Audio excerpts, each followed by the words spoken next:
this lecture, we're going to be looking at media representations of class. So we're going to be looking at, first of all, what we mean by class, as it's not a particularly simple concept to define.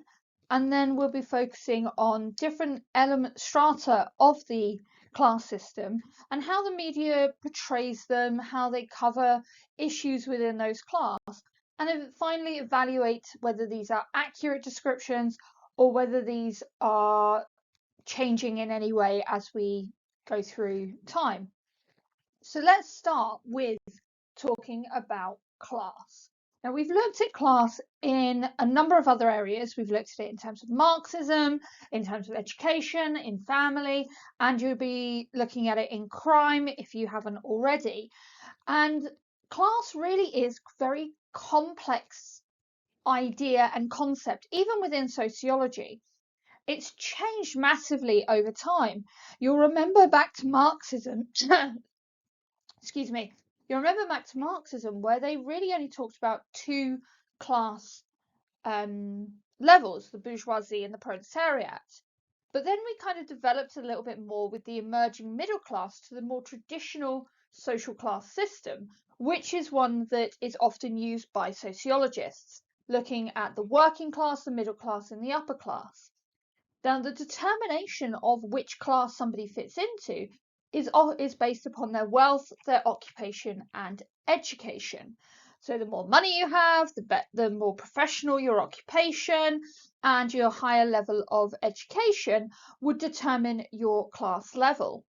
Now, unfortunately, this is not as simple as it seems, because there are people who, based on their wealth, would be working class, but based on their occupation, would be middle class, but their education puts them on upper class. So where do they fit? Does it even out in middle class? So the British Social Attitude Survey did a study, must be about 10 years ago now, but they tried to find a new way of determining class. And they came up with the new class system, which is even more complicated, as it has 7 different classes. However, this class system is based on 3 elements: economic capital, which is the amount of money you have, your occupation, your assets; your social capital, considering who you know, who you spend time with, who your connections are; and your cultural capital, how you spend your leisure time. Now, this kind of established a little bit more nuance to the class system, but it still ended up where people would be in multiple classes depending on which of those capitals you put more value into. I'll use myself as an example, and if you want to, there is a British Social Attitude Survey quiz on the BBC website that you can do to try and work out your class.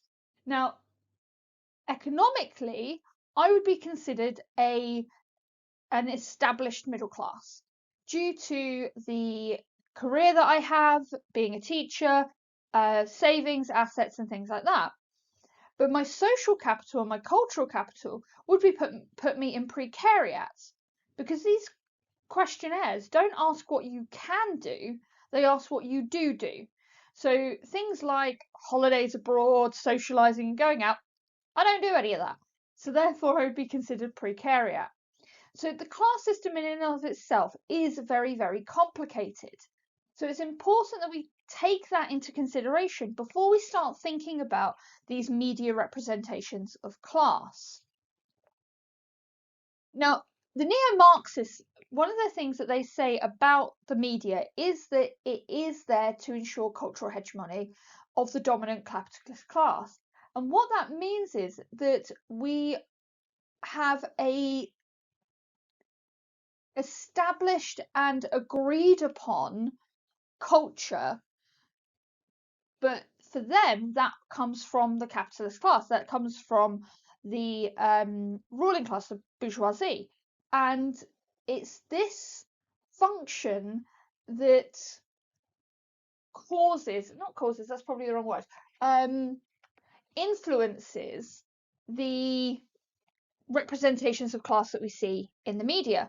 as the media is an ideological state apparatus, which, as you remember from Miliband, is how this cultural hegemony and this dominant capitalist ideology is transmitted from person to person through society. So we're going to look at four class strata.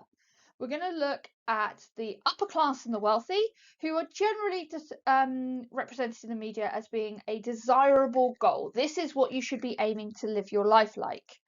We're going to look at the middle class, who are considered the norm. This is where most people are, and they are overrepresented in the media. Then we've got the working class, who are generally put forward as being undesirable. If you're in the working class, you want to get out of the working class. And then finally, we'll look at poverty and the underclass, who are generally quite invisible and stigmatized. Now, we are going to go into each of these in more detail as we go through this lecture. So we're going to start looking at media representations of the upper class and wealthy. And again, we can break this down into three groups. The first is monarchy and how they are represented in the media. And this was a particular area of interest for Nen, I think I'm pronouncing that correctly, who said that when we see the monarchy in the press, there is a positive representation. They see the media presents the monarchy as niceness, decency, ordinariness. They are deemed like us, but not like us. So, for example, the Queen, before she passed away, was seen as an ordinary working mother who was doing extraordinary things. For example, she was running the country, but she was still there for her children, all four of them, growing up, and the media would represent them as a ideal family. They were the nuclear family that everybody should aspire to be. But it's not just that we see them in this positive light. They are this ongoing soap opera. Particularly recently with the media representations of Harry and Meghan and William and Catherine and their ongoing relationship, and they're kind of like they're safe drama. It's real life drama that we can all talk about and we can all get involved in without actually being in it. But they are also seen as reinforcing national identity and showing us what it means to be British. So being involved in these traditional events, so the laying of the wreath at the cenotaph, going to the last night of the proms, being at football matches and rugby matches and things like that. They are reinforcing what it means to be British. So generally, when we see the monarchy in the press, it is generally quite positive, except that soap opera element, where certain members of the monarchy are demonized and being the villain of the piece. But they are reinforcing national identity. The upper class, then, these are people who we would consider old money. They are rich and powerful, and they are seen as an ideal lifestyle. So these are the people who we should be trying to emulate. Think Made in Chelsea. And they're put out there as being generous but ignoring their privilege. They don't acknowledge the fact that they have a lot of money and they come from well-established families within the social hierarchy that allows them to have this lifestyle. And then sometimes portrayed as eccentric or nostalgic. Think Downton Abbey. People don't look at that and kind of go, oh, it's a establishment of a class system with the servants and the whatever the family name is. I've never watched Downton Abbey, so I don't know.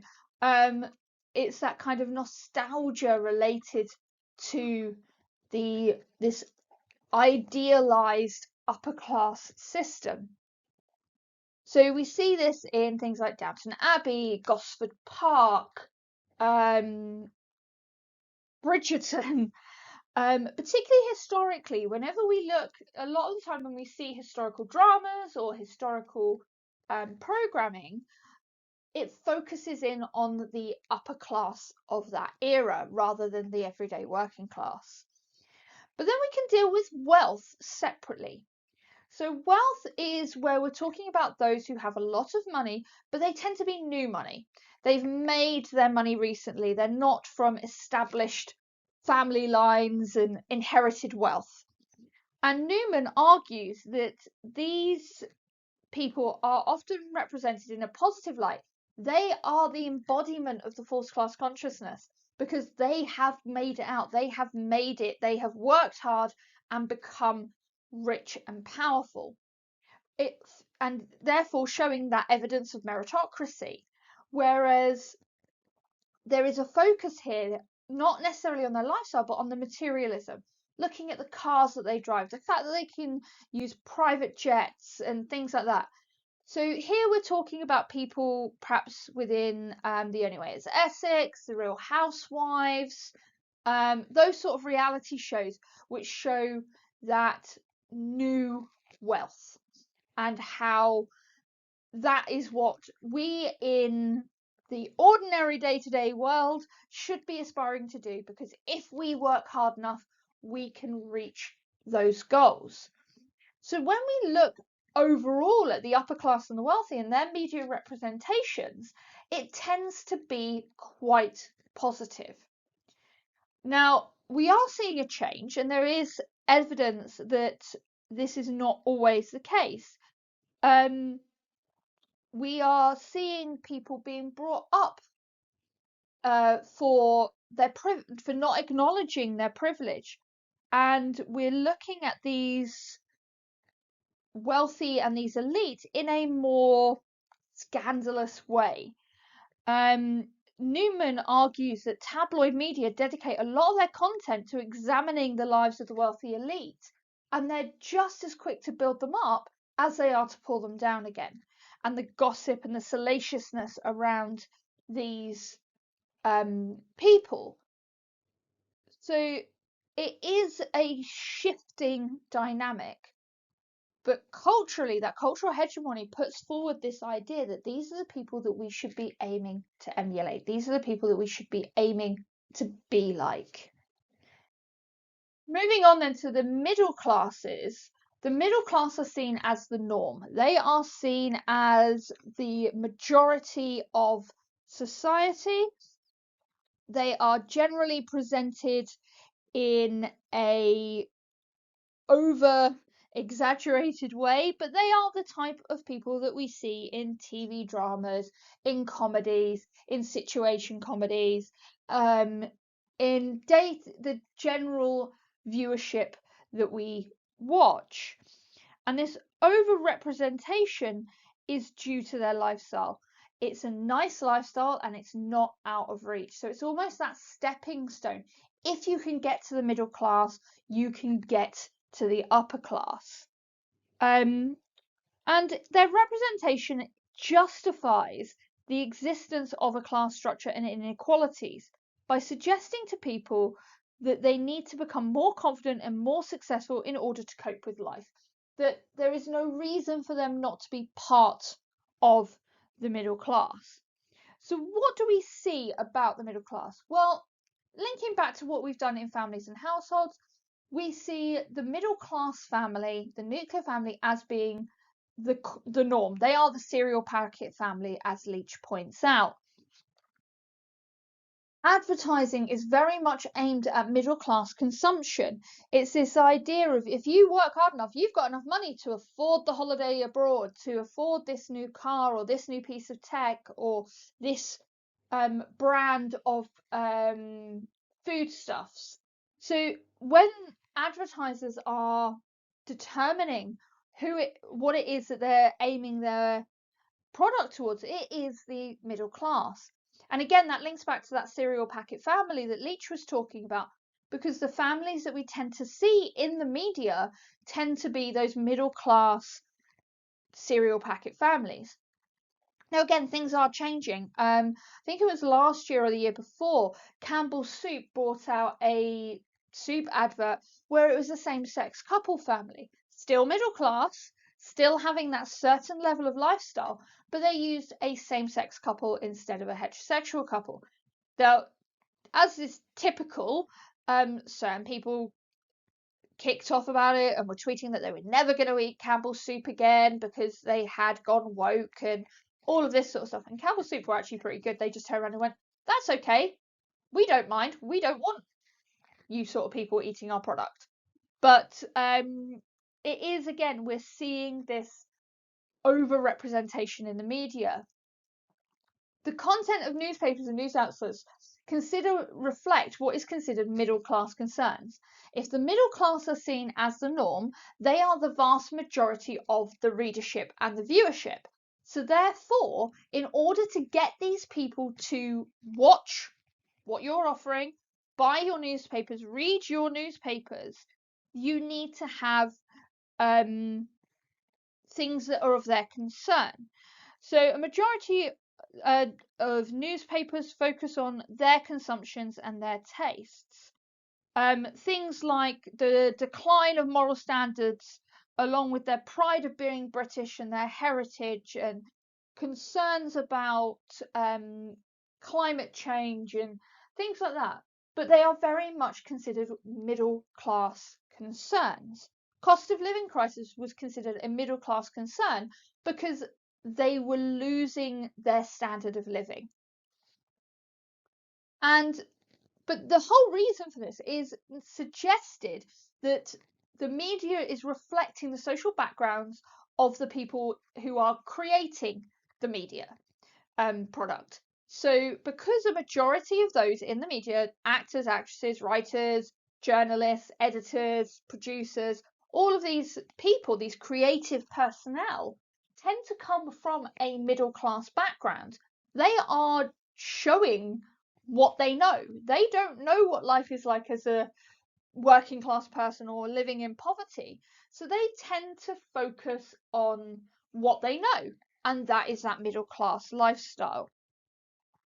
Now, obviously, there are individual differences, and it's harder for this cultural hegemony around the middle class values, middle class ideas.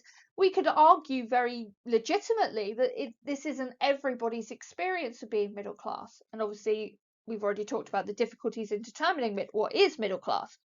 But a lot of what we see in the media is a reflection of middle class ideals. But what about the working class? Because the working class are probably more prominent in society than the middle class, but they are underrepresented. As Newman points out, the working class are generally labelled as a problem, and they are what's called symbolically annihilated.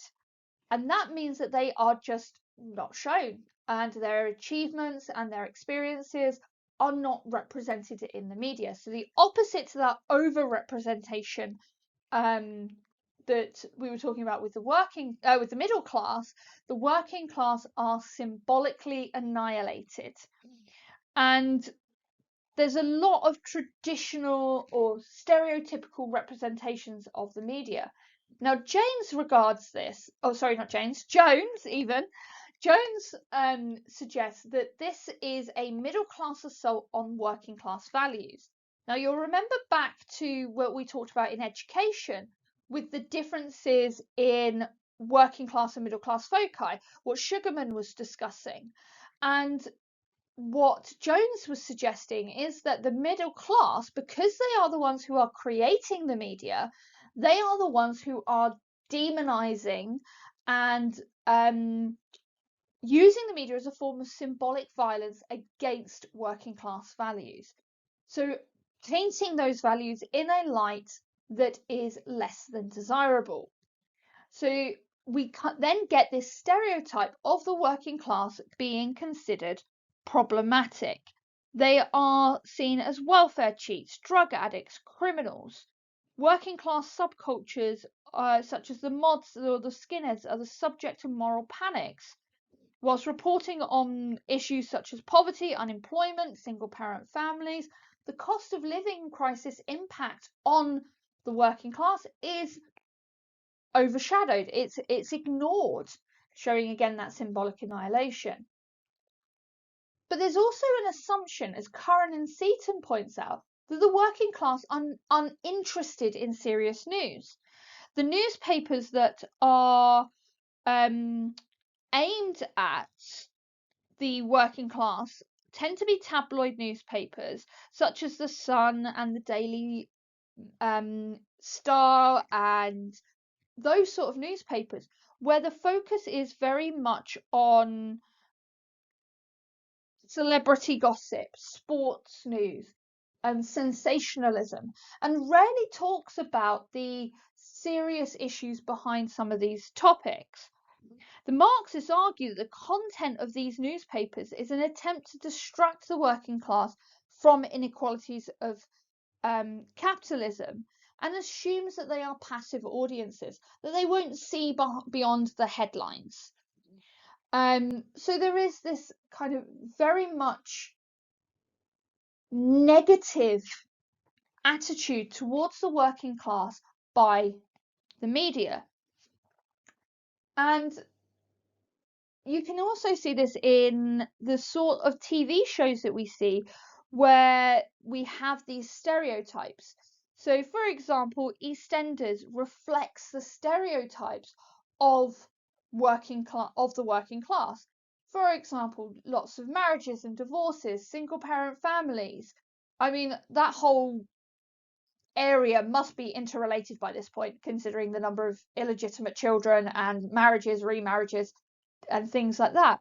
There's a lot of focus on factory work and unskilled labour within the working class. And it doesn't take into account these nuances of working class experience. So we do have to be aware that a lot of working class communities are treated in a negative way. And it's not taking into account the collapse of a lot of working class communities due to changes in industry.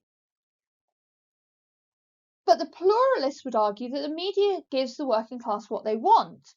So, yes, as the Marxists said, it is a distraction from inequality and oppression, but maybe they want that distraction. They're aware that they are being oppressed and exploited and their lifestyle is hard. So they don't want to think about those things when they're consuming their media. They want the fantasy. They want the aspirational images. And so the media isn't demonizing the working class. It isn't symbolically annihilating them.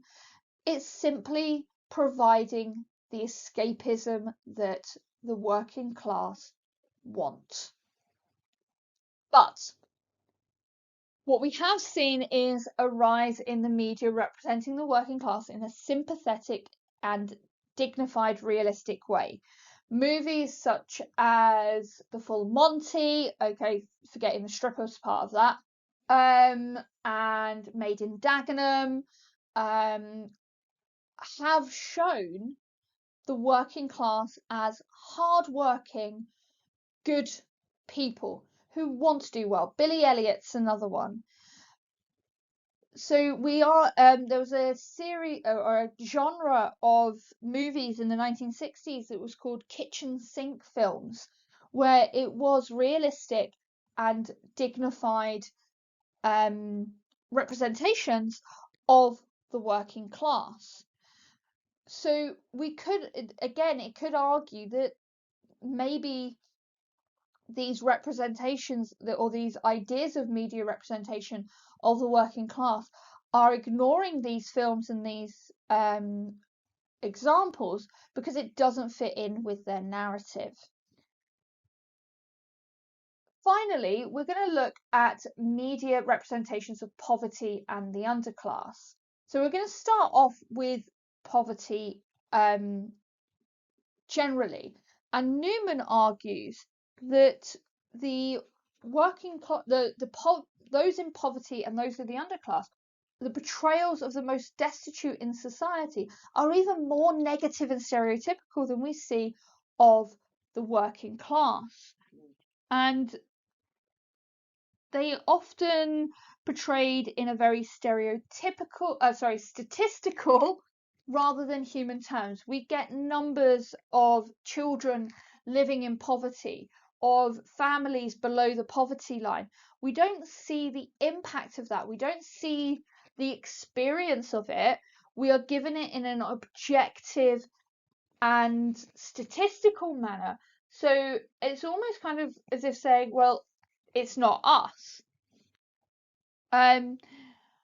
So, and these bulletins often come in forms of unemployment benefit, but in a way that suggests that they're unemployed because they aren't working hard enough. They are choosing to be unemployed.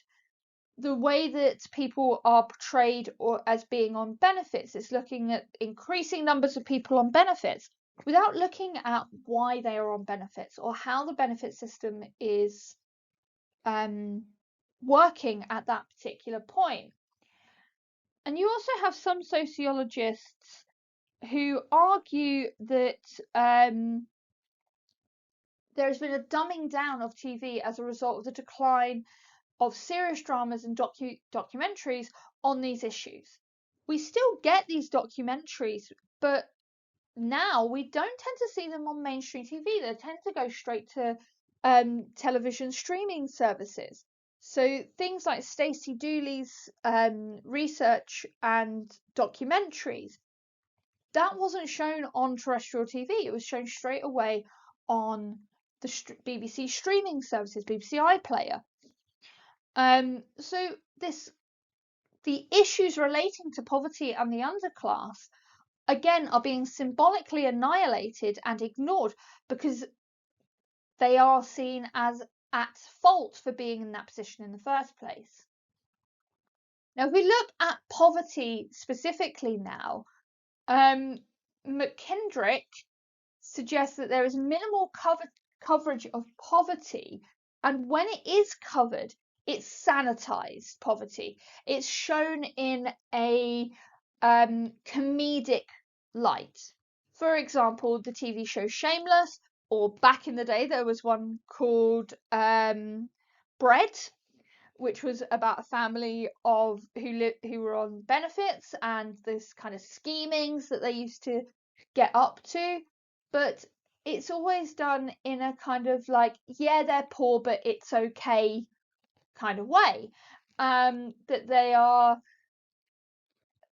it's almost like they're the fun poor. Yes, they acknowledge that they're poor, but they're getting on with it anyway. And they're making the best of it. But you also get poverty covered in a very much entertainment style where those who are poor are the brunt of the entertainment. Think Jeremy Kyle show, where people would be ridiculed for their poverty or blamed for their poverty in an entertainment as a form of entertainment. Now, Cohen suggests that the media spends a lot more time celebrating the success of capitalism rather than reporting on its casualties. So Cohen argues that we will see going back to what we were talking about in terms of wealth, we will see the celebration of those who have brought themselves up by their bootstraps and worked hard and created a good life for themselves. They worked hard and became rich. Lord Alan Sugar, for example, or those who are on reality TV shows and things like that. And rather than looking at how capitalism keeps the poor poor and oppresses and exploits the poor. So the media kind of revels in the suffering of the poor. It's kind of like, oh yes, you're poor, well that's your fault kind of thing, so it's not my problem. But the media fails to see that connection between deprivation and wealth. They fail to acknowledge that the capitalist system that creates the people that they are shining a light on and putting up there on that pedestal is the same system that's keeping those people poor, that's stopping them from having a decent quality of life. Now, when we talk about the underclass, you'll remember the underclass was a term that was put forward by the New Right, by Charles Murray, as those who are on benefits but have no drive or no wish to improve their life. They're not saying that all those on benefits are the underclass. It's those who believe that the government owes them a living. Now, in terms of the media, we often see the underclass referred to or labelled as chavs. And according to Shildrick and MacDonald, these people are undeserving of public sympathy. So the underclass, who are represented generally as chavs, are those who are undeserving of sympathy, whereas those who are poor or in poverty are deserving of some sympathy because they are working to get themselves out of poverty. They're just struggling to do so. The underclass and chavs are not doing so, so they don't deserve our sympathy. Webster develops on from this and says that the underclass and chavs are social scum, or are represented, I should say. Webster didn't say this about them, but the media represent this group as social scum, deserving of their social and economic plight. They aren't doing what they need to do to get themselves out, so therefore they don't deserve our sympathy. They don't deserve a niceness to their representation. Hayward and Yar point out that the term chav has been co-opted to be used as a term of abuse against this group, and particularly young people within this group. Okay, so, and Lawler also pointed this out in 2005. The media uses this term to depict a peasant underclass, but in very stereotypical view. And when we talk about a chav, think oh god, what's the name of the character? The Catherine Tate character, schoolgirl, and I can't think of what her name is now. It'll come to me. Or Little Britain with Vicky Pollard. These are these stereotypes of chavs who are really depicted in quite negative stereotypes. With Stinking Vicky Pollard, played by Matt Lucas, this character has multiple children by multiple fathers, wears a tracksuit, doesn't have a job, can't articulate very well, does the whole yeah but no but yeah but no but yeah but kind of talk, and is consumed by local gossip rather than doing what is necessary to get themselves out of the situation that they're in. And then you've got Swale, and Swale talks about the NEET, NEET, not in employment, education, or training. And she argues that this kind of coverage negatively stigmatizes this group as being the out group. They are on the fringes of society. They are marginalized groups, and encourage people to be labeling these groups. So being poor is their own fault because they haven't done what they need to do to get out of it. And ignore the media, particularly conservative newspapers, ignore the systematic causes of this poverty. The fact that the society in which we live, the capitalist system, requires these people to be in poverty for the system to continue. Okay, so the media is very negative towards the underclass, but does so, and again, this could be a reflection of those who are in power within the media, because they tend to come from a middle class, upper class background and see themselves as getting where they are because of hard work, whereas this underclass, the chavs, don't want to work. They want a shortcut. They want the money, they want the wealth, they want the lifestyle, but they don't want to work for it. Now, you could also argue that this is changing, that we are seeing a more sympathetic approach to the underclass. So moving away from the sensationalism of benefit street or pay today or we'll take it away, the bailiffs programs, and seeing them more in sympathetic light of the cost of living crisis causing people to stay in poverty. But overall, the media does show these social groups, these social strata, in very stereotypical formats. They tend to be an epitome of those stereotypes rather than looking at the nuances of the class system. And that could be due to the fact that they are trying to get the biggest audience they possibly can. So they're casting this wider net to kind of draw more people in. There we go. So that is the class depiction of social, start that again.